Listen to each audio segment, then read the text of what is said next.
The COVID vaccine is becoming more widely available, and that's raising some tough questions for employers. Like, can bosses force workers to get vaccinated, and should they? 9 on Your Side's Craig Smith has responses to those questions from an employment lawyer. For now, short supplies mean vaccination operations are having trouble getting vaccines to everyone who wants a COVID shot.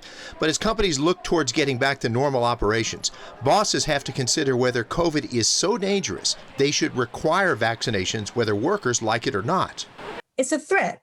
And so when we're dealing with a threat to people's health, everything is treated differently, and employers will have more leeway, and they'll be able to implement rules and regulations that were not allowed without a pandemic. Ivelisse Bonilla is an attorney who is expert in employment law. She says an employer has an obligation to protect the safety of the workplace, so it is legal to require vaccinations. She says that's appropriate in high-risk jobs like first responders or frontline medical workers. But if you're in a position where you're working in a position where you're not dealing with clients or patients, then if I'm an employer, I would not require it, but I would encourage it. Bonilla says if workers have a religious objection to vaccines or medical conditions that prohibit vaccinations, an employer needs to try to accommodate them.